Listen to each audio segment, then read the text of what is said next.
Bonjour, bienvenue sur Jeff Photographie dans un nouveau C'est quoi ton matos. Donc aujourd'hui, encore un photographe professionnel qui s'est proposé de venir nous présenter son matériel. Alors pour changer, on va avoir du matériel de la marque Olympus. Oui, il n'y a pas que Nikon, Sony et Canon. Ce photographe s'appelle Aymeric Durand. Donc je vais pas perdre de temps plus que ça, donc je laisse la parole à Aymeric. Salut Jeff, salut à tous. Je me présente, je m'appelle Aymeric et je suis photographe professionnel en Bretagne et en région parisienne depuis maintenant quelques années. Je fais notamment typiquement les mariages, des shoots de modèles en extérieur et un peu de mode défilé. Au niveau de mon style, j'ai pas encore de style à proprement parler. J'essaye justement d'approfondir ce que j'aime en photo. Un peu comme toi d'ailleurs, j'ai vu récemment Jeff que tu avais fait des vidéos super intéressantes avec tes glaçons et en pose longue avec tout ton dispositif. J'essaye de tester également des dispositifs et en ce moment il y a quelque chose qui m'intéresse énormément, c'est le light drawing. Donc il s'agit de faire des photos en pose longue afin de dessiner avec la lumière. Donc je mettrai peut-être une petite image ici pour vous montrer un peu ce que ça peut donner, puisque je sais qu'en vidéo c'est un peu flou à expliquer comme ça. Donc au niveau du matériel, moi je suis chez Tout Olympus. J'ai mon premier boîtier qui est un Olympus OMD EM5 Mark II, donc celui de la deuxième génération, avec son petit grip, c'est le HDL8 il me semble. Donc c'est un appareil professionnel qui a un format donc micro 4 tiers et que je trouve super intéressant, même peut-être plus intéressant que le plein format. Après chacun choisit avec quel outil il travaille, mais ce qui est super bien c'est qu'il est petit, léger, d'extrême bonne qualité. On a le petit écran ici, vous voyez, qui s'incline dans tous les axes. Donc ça c'est super pratique, notamment pour faire des vidéos sur YouTube pour avoir un retour écran. Quoi d'autre? Il est stabilisé sur 5 axes. Donc concrètement en mariage, s'il n'y a pas beaucoup de lumière, si je suis en vitesse basse et que je bouge un peu à l'intérieur, l'optique est stabilisée vraiment sur tous les axes. Donc même si je tremble, l'image sera parfaitement nette. Il va très vite. Il est à 8-9 images par seconde, il me semble, en mode rafale. On a une option dessus qui permet de faire des photos silencieusement. Donc concrètement, on appuie, ça fait aucun bruit. Et en mariage, ça aussi, c'est top, notamment dans les églises où ça peut déranger un peu. La qualité est superbe. En tout cas pour niveau professionnel, c'est parfait. Le grip nous permet donc d'avoir la batterie, une seconde batterie ici, donc 2 batteries, d'avoir des boutons supplémentaires pour passer en mode portrait, voilà, vous connaissez. Deuxième boîtier, donc comme je le disais, c'est toujours chez Olympus, c'est le OMD EM5 Mark I, c'est le premier, le EM5 normal. Donc celui-là, je m'en sers donc soit en boîtier de rechange, soit en complément pendant les mariages. Pareil, ici c'est tactile, on a l'autofocus qui est hyper rapide, j'ai oublié de le préciser. Hop, ici c'est inclinable vers le haut, vers le bas, par contre pas de l'autre sens. Mais bon, ça suffit largement. Ici, j'ai le grip de ce côté. Ça, je me le suis acheté sur Amazon à 5, même pas 5 €. C'est hyper pratique, c'est super confortable. La petite poignée pour mettre sa main ici. Donc voilà, un peu les mêmes caractéristiques que le Mark II. Pareil, stabilisé, vraiment pratique, passe partout. Donc je vous propose maintenant de passer aux objectifs avec un premier objectif un peu particulier, puisqu'en fait il ne s'agit pas du tout d'un objectif, c'est un mug. Super bien fait.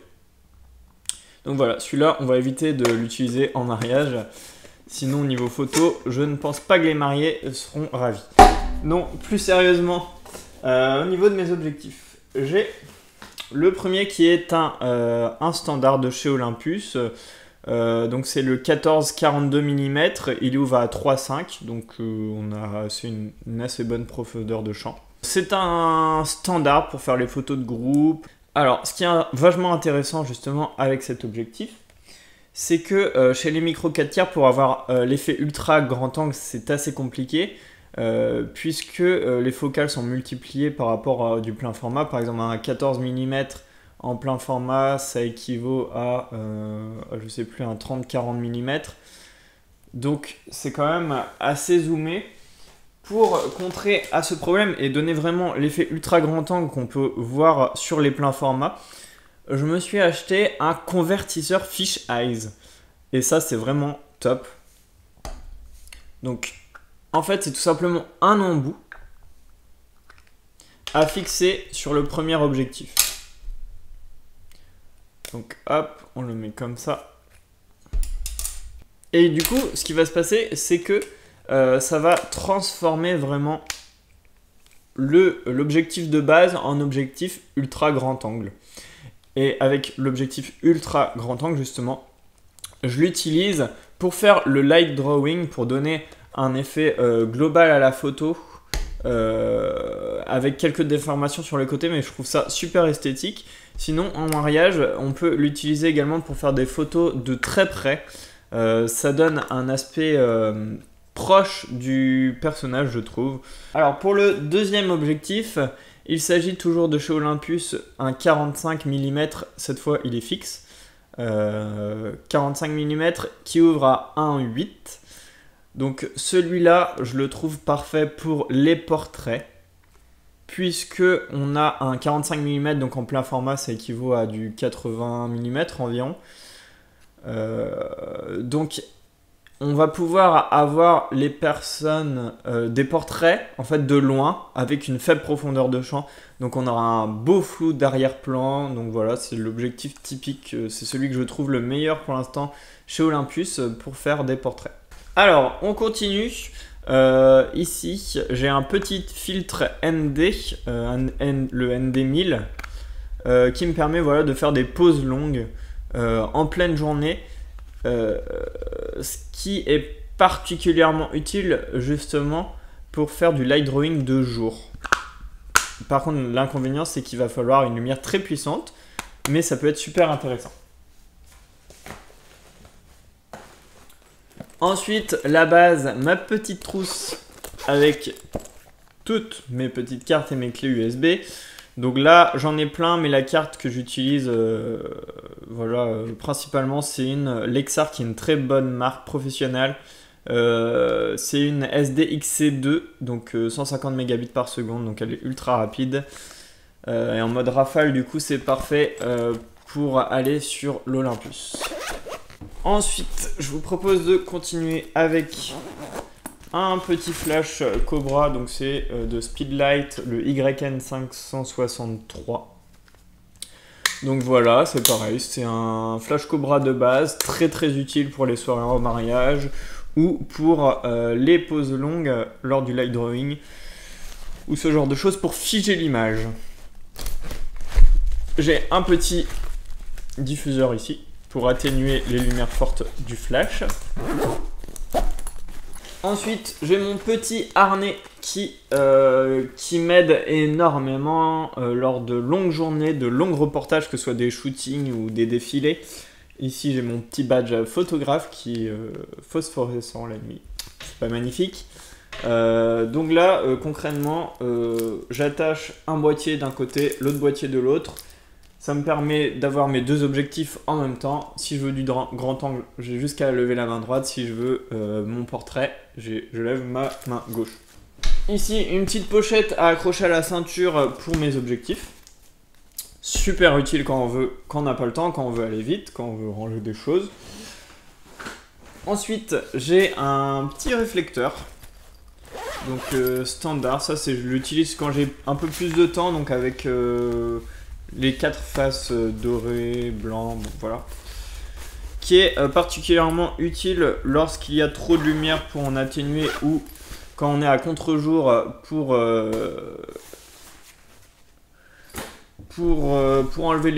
déboucher les ombres.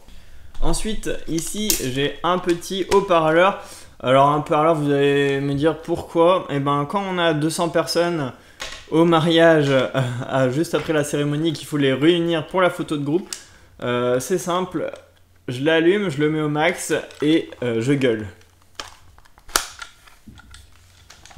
N'empêche que c'est ultra pratique, comme ça à la fin du mariage, on a encore de la voix. Pour finir, j'ai donc un trépied standard. Et pour la retouche, ultra utile, une petite tablette graphique Huion, je sais pas comment trop ça se prononce. Dans tous les cas, c'est super pratique pour les retouches avec le petit stylet. Et celle-ci vaut pas très cher, 70 € il me semble, et ça fait largement l'affaire. C'est tout pour mon matos. J'espère que ça vous a plu. En tout cas, un grand merci à Jeff pour partager cette vidéo et pouvoir voir le matos de plein d'autres photographes. Ça nous apprend toujours des choses. Continue. J'adore également regarder tes petites expériences chez toi. Je trouve ça super marrant. Tes shootings, quand tu nous amènes en shooting et tout, je trouve ça super bien. Donc n'hésitez pas à vous abonner à la chaîne de Jeff Photographie si vous ne l'êtes pas. En tout cas, moi, je continue à suivre avec plaisir tes vidéos.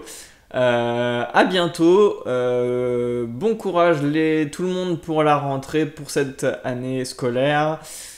À bientôt. Ciao.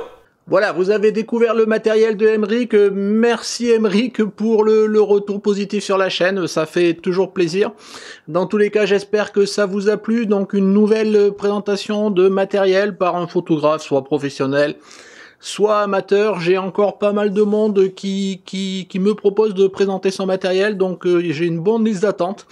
Mais si vous avez envie de participer, n'hésitez pas à me contacter, et puis on essaiera de caler tout ça. Vous avez mon adresse email dans la description comme d'habitude. Donc dans tous les cas, je vous remercie de m'avoir suivi. Si cet épisode vous a plu, un petit pouce bleu, des petits commentaires. N'hésitez pas, que ce soit pour moi ou pour Emeric, ou pour d'autres sujets, que ce soit sur un C'est quoi Tomatos ou autre. Vous savez que j'essaye toujours d'y répondre. Si vous n'êtes pas abonné, écoutez, abonnez-vous. Voilà, merci de m'avoir suivi. Et puis écoutez, au revoir.